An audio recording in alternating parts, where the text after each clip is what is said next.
여러분은 꿈이 있으십니까? 꿈이 무엇입니까? 고도원 씨가 쓴 글 중에 꿈 넘어 꿈이라는 글에서 이제 카이스트 대학원생 500명에게 이제 강연했을 때의 이야기가 있습니다. 젊은 친구들을 만나면 이 고도원 씨가 즐겨하는 질문이 있는 겁니다. 학생을 만났을 때 학생 꿈이 뭐예요? 이렇게 질문을 합니다. 그 학생이 저는 과학자가 되는 것이 꿈입니다. 그러면 그 이야기를 듣고 고도원 씨가 멈추는 것이 아니라 또 묻는 겁니다. 과학자가 돼서 뭐 하려고 해요? 그러면 그 학생이 대답하지 못하고 머리를 긁적이는 거죠. 또 옆에 있는 학생에게 물어보는 거죠. 학생은 꿈이 뭡니까? 네, 교수가 되는 겁니다. 거기서 멈추지 않고 교수가 돼서 뭐 하려고 해요? 그러면 또 대답하지 못하고 그냥 우물쭈물 이렇게 넘어가게 되는 겁니다. 고도원 씨가 무엇을 말하고 싶었을까요? 꿈 너머의 꿈, 자신의 꿈이 이루어졌을 때 그 꿈을 통해서 정말 하고 싶은 그 꿈이 있는가를 질문하고 있던 거죠. 신앙적으로 이야기하면 우리에게 하나님의 꿈이 있는가, 하나님의 꿈을 꾸고 있는가를 질문하고 있는 것입니다. 요즘 세대를 보면 이제 자신의 꿈을 굉장히 크게 갖습니다. 내가 얼마를 벌고 어떤 사람이 되고 이런 목표와 꿈을 가지고 그것을 향하여서 전심전력하는 많은 사람들이 있습니다. 그런데 하나님의 꿈을 꾸고 그것을 위해 살아가는 믿음의 사람들을 보기가 참 드물어졌습니다.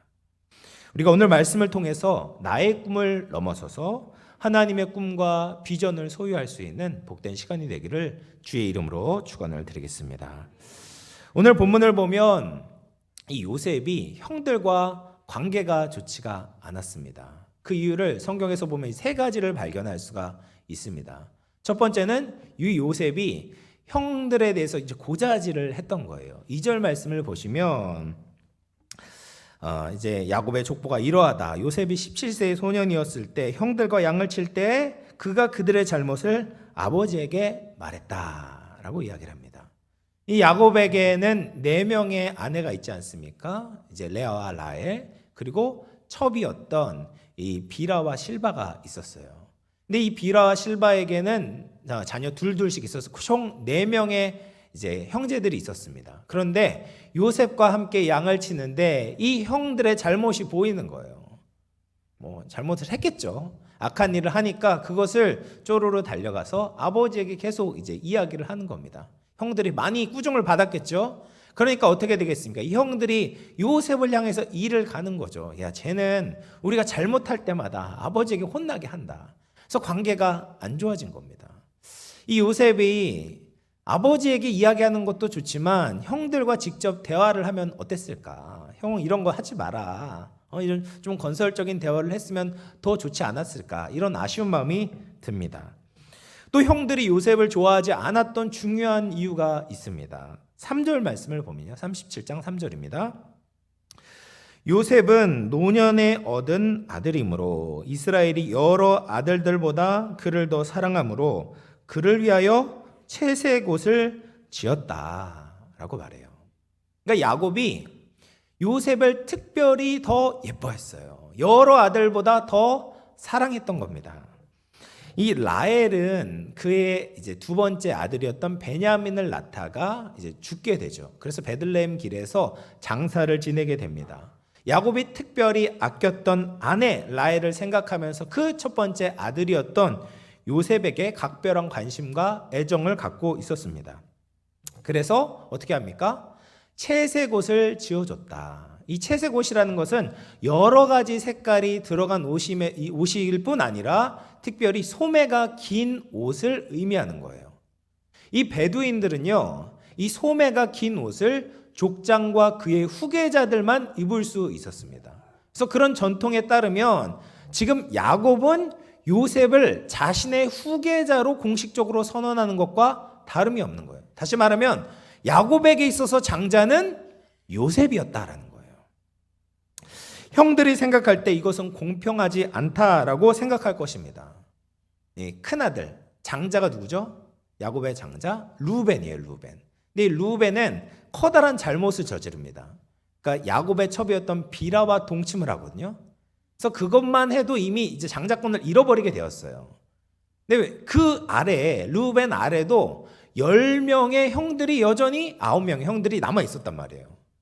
그런데 그 9명의 형들이 어떻게 했습니까? 왜 우리는 생각하지 않고 뭐 시므온이나 유다나 이런 형들이 버젓하게 있는데, 레위나 있는데 왜 요셉을, 왜 아버지가 그렇게 편애하시고 더 나아가서 장자로, 자신의 후계자로 삼는가? 이해가 안 된다.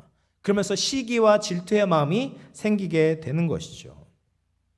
야곱이 요셉을 아무리 사랑한다 하더라도 이 12형제의 관계를 생각해서 조금 더 절제를 했다면 어땠을까? 이런 생각이 듭니다. 근데 요셉이 형들과의 관계가 이제 다시 봉합될 수 없을 정도로 멀어지게 된 사건이 있었습니다. 그것이 바로 요셉의 꿈 사건이었던 거죠. 요셉이 하루는 꿈을 꿨는데 흥분해서 형들에게 이야기를 하는 겁니다. 형들, 내가 꾼 꿈을 한번 들어보십시오. 이렇게 막 요청을 해요. 형들은 지금 요셉과 관계가 별로 안 좋잖아요. 시큰둥합니다. 그런데 요셉의 그 강청함에 어쩔 수 없이 그 꿈 이야기를 듣는데 그 꿈에 대한 내용이 무엇입니까? 7절 말씀 보면, 우리가 밭에서 곡식단을 묶더니 내 단은 일어서고 당신들의 단은 내 단을 둘러서서 절하더이다. 그 곡식단을 묶었어요. 꿈에서.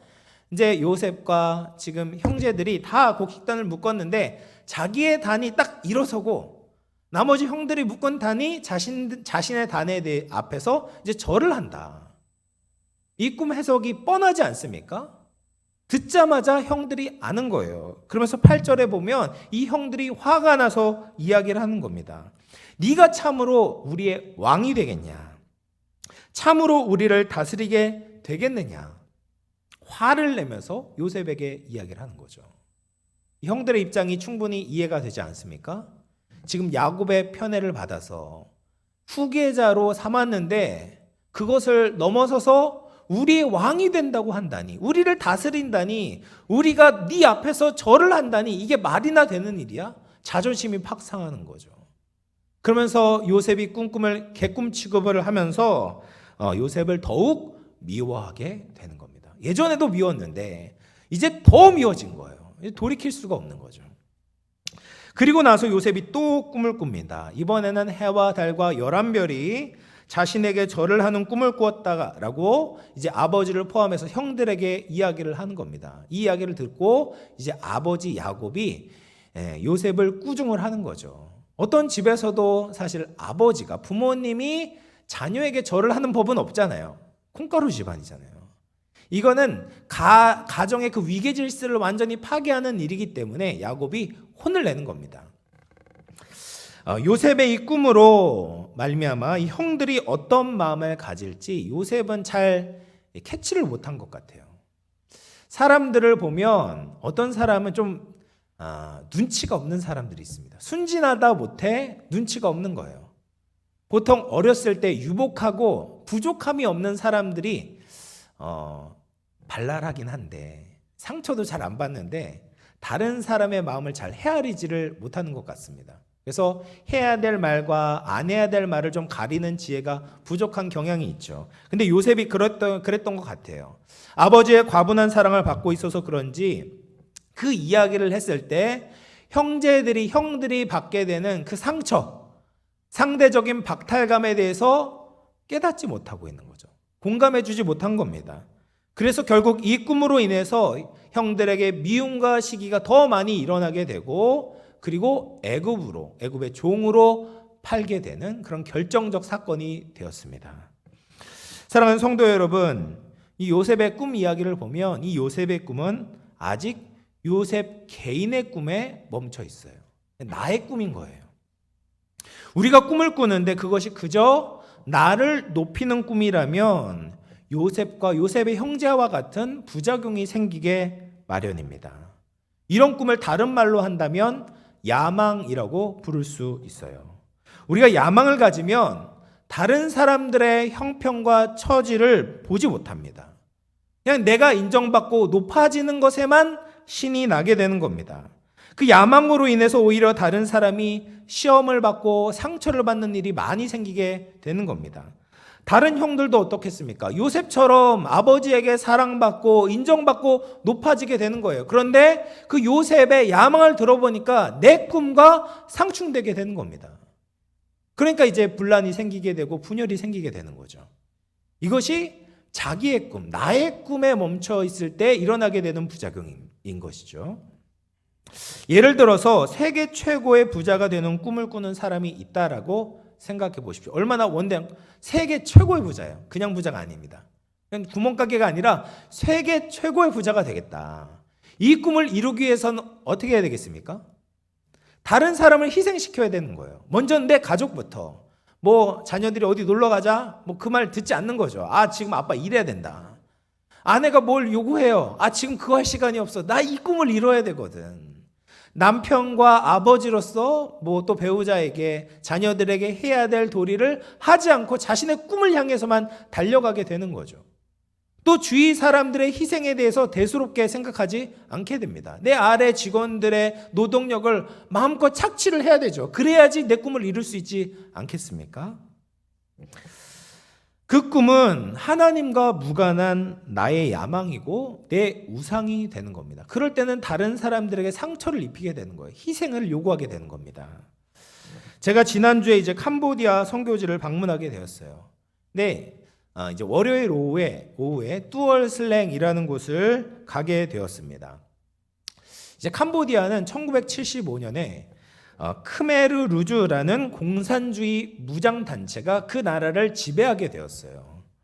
그러면서 이 크메르 루즈가 정말 잔혹한 일들을 한 겁니다. 어른, 아이 상관하지 않고 지식인이다, 부유층이다 생각하면 학살을 한 겁니다. 그래서 지금 이제 뚜얼슬랭이라는 곳이 원래는 이제 학교 건물이었는데 그 건물이 사람들을 고문하는 수용소로 바뀌게 된 거예요. 그래서 제가 이제 지금 뭐 박물관이라고 이야기하는데 그 건물 안에 들어가 보니까 예전에 그 캄보디아 사람들을 고문했던 그런 방들이 있는 겁니다. 철제 침대가 놓여져 있고요. 그 침대에는 팔목과 발목에 매는 쇠고랑이 아직도 남아 있어요. 그리고 그들의 대소변을 정말 끔찍하게 받아낸 막 그런 것들도 있고, 또 막 어떤 방에 들어가 보니까 정말 몸 하나 겨우 누일 막 그런 나무 벽돌로 둘러싸여져 있는 그 작은 방들이 빼곡하게 있는 겁니다. 그런 곳에서 이제 캄보디아 사람들이 지냈던 거예요. 그런데 이 크메르 루즈라는 공산주의 단체가 가지고 있었던 꿈이 있었어요. 그들은 노동자와 농민의 유토피아를 건설하기를 원했습니다. 그럴듯한 꿈 아닙니까?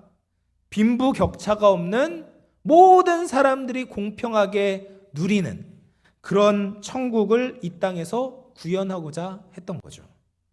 근데 그 꿈이 하나님의 꿈이 아니죠. 그냥 그들의 꿈인 겁니다. 그 꿈이 그들에게 우상이 된 겁니다. 그러자 주위의 사람들이 보이지 않는 거예요. 그 꿈에 반대되는 모든 사람들을 그냥 적으로 보이는 겁니다. 그래서 200만 명이나 되는 캄보디아인들을 학살하는 겁니다. 엄청난 숫자예요. 캄보디아 사람들의 4분의 1이 그때 죽은 거예요. 3년, 4년 만에 다 죽게 된 겁니다. 그래서 전 세계에 유례가 없는 자국민들끼리 잔인하게 죽이는 안타까운 역사가 그 잘못된 꿈 때문에 일어나게 된 거죠. 우리는 그저 큰 꿈을 가지는 것이 좋다라고 막연하게 생각합니다. 사람이 꿈이 크면 클수록 그 꿈을 꾸는 당사자는 어떤 큰 동력이 생길 수 있겠죠.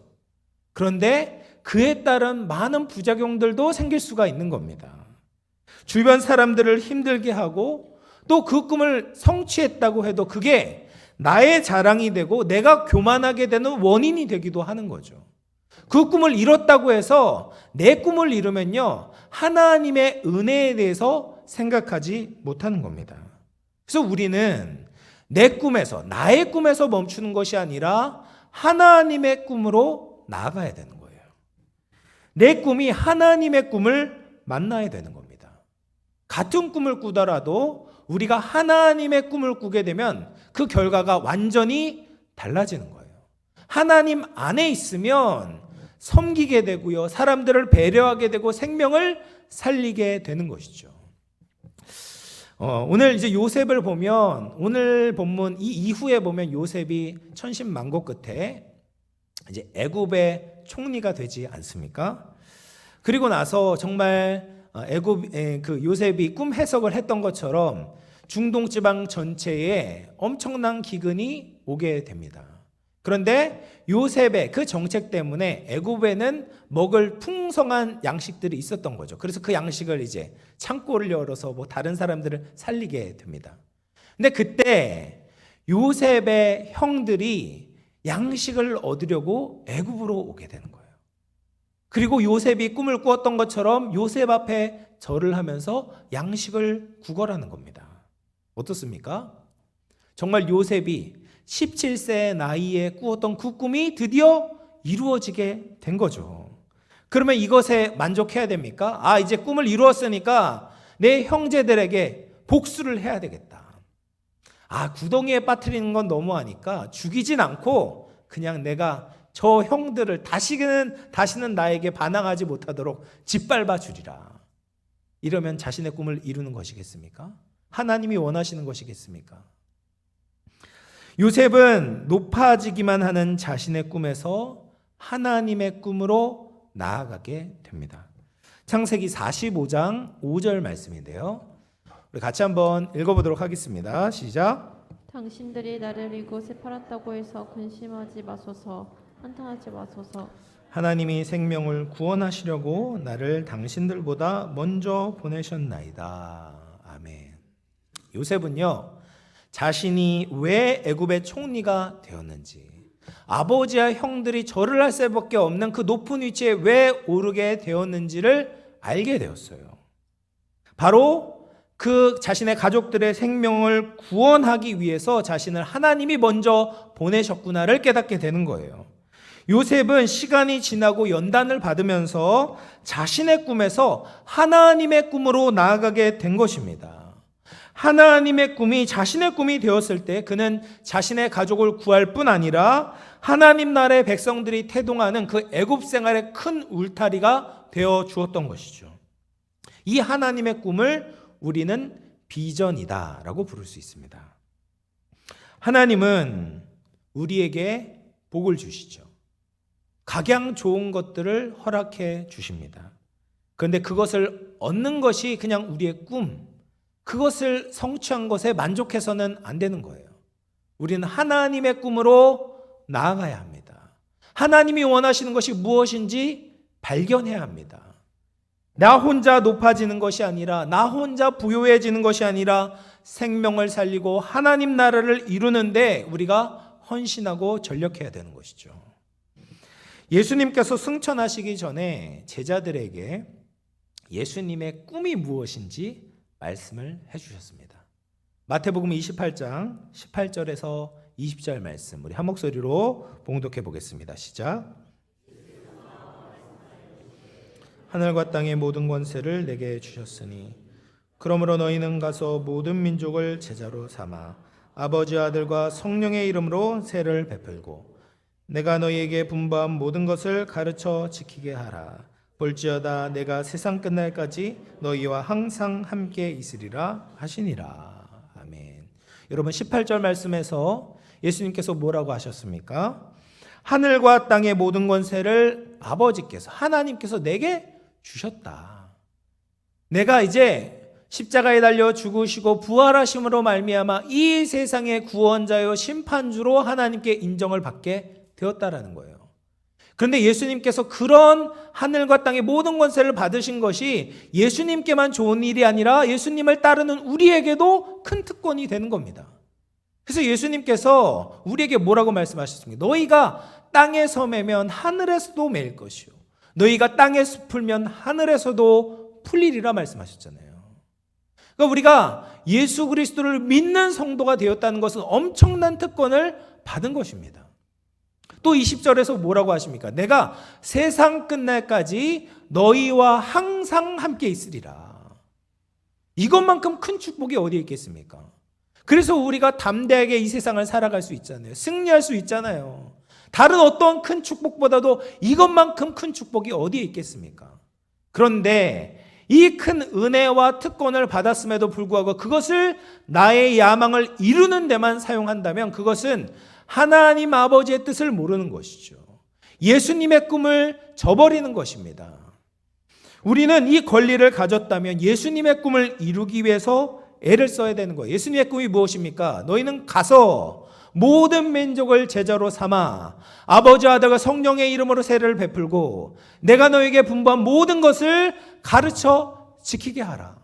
모든 민족을 제자 삼는 것, 모든 민족을 주님께로 돌아오게 인도하는 것, 이것이 예수님이 가지셨던 꿈이잖아요. 그것을 위해서 우리에게 은혜를 베푸셨잖아요.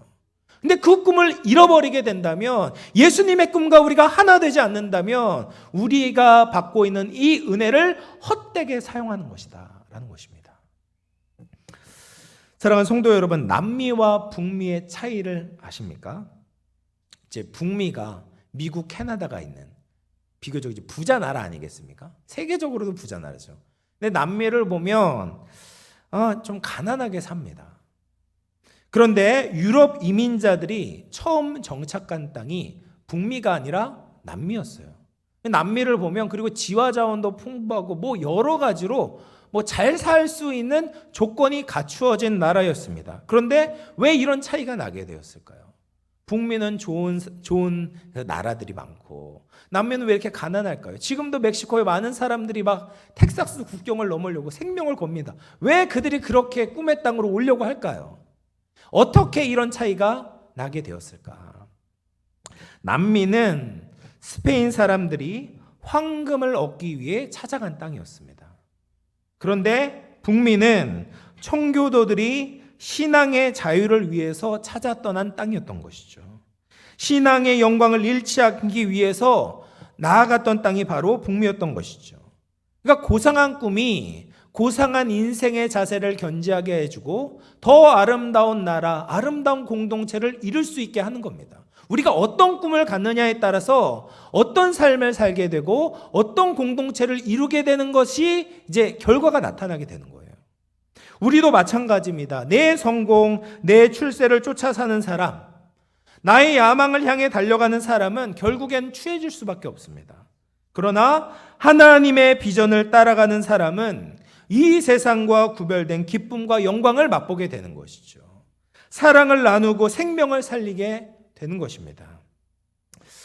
제가 이제 캄보디아 앙수널 교회에 가게 되었는데 그 교회 가니까 이제 초창기에 교회 건축을 할 때 사진이 있더라고요. 근데 이제 강재식 목사님이나 선교사님이 이야기하는데 그때는 이 땅이 허벌판 논밖에 없었다. 정말 사진을 보니까 그렇더라고요. 논밖에 없었어요. 근데 그 논밖에 없던 그 땅에 이제 땅을 사게 되고 교회 건물을 지었는데 그 주위가 마을을 형성하게 되었어요. 교회가 세워지게 되고 사람들이 함께 사는 공동체가 된 거예요. 얼마나 놀라운 일입니까? 그것보다 더 놀라운 일이 무엇입니까? 그 교회를 통해서 많은 캄보디아의 청소년들이 매일 아침 저녁으로 예배를 드리고 있는 거예요. 아무것도 없었던, 주님을 섬기는 하나님의 백성이 없었던 그 척박한 곳이 하나님의 교회가 된 겁니다. 하나님의 꿈이 이루어지게 된 것이죠. 그래서 지난 이제 수요 예배 제가 이제 그 캄보디아 앙수널 교회에서 설교를 했을 때 제가 이 본문으로 설교를 했습니다. 그러면서 이 교회가 세워진 것이 사람의 꿈이 하나님의 꿈으로 연결될 때 일어나게 되는 놀라운 기적이다. 여러분들이 지금 이렇게 앉아 있는 것이 하나님의 꿈이 실현된 결과이다. 그러니까 여러분들이 다시 일어나서 하나님의 꿈을 가지고 이 캄보디아를 변화시키는 복음의 일꾼이 되어야 된다. 제가 이렇게 설교를 했습니다. 네, 사랑하는 성도 여러분, 그 캄보디아 청년들만 하나님의 꿈이 이루어진 열매가 아니죠. 우리가 바로 하나님의 꿈이 이루어진 열매들 아니겠습니까? 150년 전에 대동강변에 제너럴 셔먼 홀을 타고 이제 입국했던 선교사님이 계셨죠. 토마스 선교사님이셨습니다. 그 당시 조선의 정치 상황이 굉장히 좋지 않았어요. 쇄국 정책을 펴서 이 선교사들을 추방하고 막 절두산에서 카톨릭 믿는 사람들을 막 죽였다라는 것을 듣고 있었음에도 불구하고 목숨을 걸고 조선 땅에 들어왔어요. 하나님의 꿈을 이루기 위해서 하나님의 꿈을 자신의 꿈으로 삼고 목숨을 걸고 주의 복음을 전하기 위해 왔던 겁니다. 근데 정말 들어오자마자 목이 잘려서 순교를 당하게 되셨습니다. 근데 그 토마스 선교사님이 생의 그 마지막 순간에도 자신을 죽이려고 하는 그 한 청년을 붙잡고 기도를 하고 성경을 전해준 거예요. 근데 그 책을 받았던 병졸에게 마음의 변화가 일어나게 되는 겁니다. 이 책이 도대체 무슨 책이길래 죽어가면서도 내게 건네주려고 했을까? 그러면서 그 책을 읽기 시작하는 겁니다. 그리고 예수님을 받아들이고 복음을 전하는 전도자로 변화되게 되었어요. 그분이 누구냐면 이제 박충권 장로님이세요. 사랑하는 성도 여러분, 캄보디아보다 더 열악했던 조국 땅을 복음화시키겠다라는 하나님의 꿈을 가진 수많은 선교사님들의 희생과 헌신으로 말미암아 이 조국 교회가 세워졌습니다. 하나님의 꿈을 자신의 꿈으로 여기면서 젊음과 생명을 바쳤기 때문에 우리가 여기에 있을 수 있는 것이죠. 그러므로 하나님의 꿈 때문에 태어난 우리들은 하나님의 꿈을 꾸고 하나님의 꿈을 이어가고 하나님의 꿈을 이루는 사람들이 되어야 될 줄로 믿습니다. 그러기 위해서 우리가 어떻게 해야 될까? 우리가 성령 충만해야 합니다. 사도행전 2장 17절 말씀 같이 한번 읽어보겠습니다. 시작. 이를 말세 내가 내 영을 모든 육체에 부어주리니 너희의 자녀들은 예언할 것이요 너희 젊은이들은 환상을 보고 너희 늙은이들은 꿈을 꾸리라. 아멘. 베드로가 첫 번째 했던 설교 말씀입니다. 요엘서를 인용해서 그 예언이 지금 성취되었다. 뭐라고 이야기합니까? 내가 내 영을 모든 육체에 부어주리니 자녀들은 예언하고 청년들은 환상을 보고 아비들은 꿈을 꾼다. 이걸 나눠서 생각하시면 안 됩니다. 그러니까 자녀들만 예언하고 젊은이들만 환상을 보고 아비들은 잠 못 잤는데 이제 불면증이 해결되어 가지고 꿈을 꾼다. 이런 얘기가 아니잖아요. 온 세대가 하나님의 말씀을 깨닫게 되고 그 말씀에 순종하는 일이 일어나게 된다. 다르게 이야기하면 모든 세대, 어린 자녀들부터 젊은이부터 나이 드신 어르신들까지 하나님의 꿈을 꾸고 하나님의 꿈을 가지고 살아가는 사람들이 된다. 언제요? 하나님의 성령이 임하게 될 때 이런 일이 일어나게 된다라고 말하고 있습니다. 우리는 성령 충만하지 않으면 늘 자신의 꿈에 갇혀서 살게 됩니다. 나만 생각하게 됩니다. 그러다 보면 실망하게 돼요. 왜 내 꿈이 이루어지지 않을까? 하나님을 원망하기도 합니다. 그러다가 막상 내 꿈이 이루어지면 자신을 막 교만하게 드러내려고 하는 거예요. 내가 내 꿈을 이루어냈다. 이것이 자신의 꿈을 성취하며 살아가는 사람들의 모습이죠. 그런데 성령으로 충만하면 하나님의 말씀이 들리기 시작하는 겁니다. 하나님이 주시는 비전과 꿈을 보게 되는 겁니다. 하나님의 꿈으로 사는 사람들은 화를 내지 않습니다. 늘 요셉과 같이 하나님과 동행하는 삶을 살게 되는 거예요. 그러면 하나님의 비전을 이루게 되는 겁니다. 실패해도 절망하지 않아요. 하나님의 꿈이니까 하나님의 이루시겠지. 믿음을 가지고 담대하게 나아가는 거죠. 또 내 대해서 어떤 업적을 이루게 되더라도 교만하지 않는 거예요. 하나님이 영광 받으셔야 되지. 이런 겸손한 모습이 하나님의 꿈을 꾸는 사람들에게 있는 것입니다. 하나님은 내 야망이 아닌 하나님의 꿈을 꾸는 자들을 통해서 사도행전의 역사를 이루어 가신 겁니다. 제가 이제 캄보디아의 네 교회를 방문을 했습니다. 뿌레아꿍 교회, 투모다 교회, 앙수널 교회를 방문을 하고 네 번째 우리 교회가 세운 아울라옥 교회를 이제 가게 되었어요. 그러면서 참 많이 안타까웠습니다. 다른 교회들은 이제 유치원 사역을 하면서 평일에도 왕성한 선교 활동을 하고 있었어요. 사람들이 드나드니까 활기차 보이고 좋아 보였어요. 그런데 아울라옥 교회 가보니까 건물은 있는데 거기에서 지금 양육되고 살아나는 영혼들이 보이지 않는 겁니다. 물론 이제 앙순월 교사들이 주일에는 와서 어린 사역을 한다고 해요. 그런데 그 제가 못 봤으니까 하고 있지만 주중에는 생명 사역이 제대로 감당하지 못하는 것을 보니까 마음이 정말 아팠습니다. 건물은 그냥 그대로 있어요. 아름답습니다. 예뻐요. 그런데 그 안에서 마땅히 일어나야 되는 그 하나님의 꿈, 이것이 이루어지지 않는 것을 보니까 가슴이 안타까웠던 거죠. 저는 아울라웃 교회가 우리에게 주신 하나님의 꿈 중에 하나라고 믿습니다.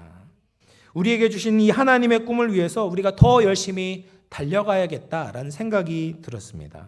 아직은 초라하고 아직은 메마른 땅처럼 보이지만 우리가 하나님의 꿈을 가지고 헌신하며 나아가면 그곳에서 샘의 근원이 터지고 많은 캄보디아의 청년들과 청소년들이 매일 아침 저녁으로 예배하는 그 하나님의 꿈이 이루어지는 기적이 일어날 줄로 믿습니다. 사랑하는 성도 여러분, 이제 말씀을 마무리하겠습니다. 우리가 가지고 있는 꿈이 무엇입니까? 나의 꿈에서 하나님의 꿈으로 연결되어져야 돼요. 하나님의 꿈을 꾸어야 됩니다. 내 성공과 출세를 위한 세속적인 야망에 만족하지 마십시오. 그 꿈 너머에 하나님의 비전을 소유하시기를 바랍니다. 그러기 위해서 우리는 성령 충만해야 합니다. 하나님의 말씀으로 하나님의 꿈으로 우리의 마음을 가득 채워야 될 줄로 믿습니다. 그렇게 우리 모든 영암의 성도들이 나의 꿈에서 하나님의 꿈으로 하나 되어져서 주님의 영광을 위해 살며 사랑을 나누고 생명을 살리는 복된 성도, 복된 교회가 될 수 있기를 주님의 이름으로 축원을 드리겠습니다.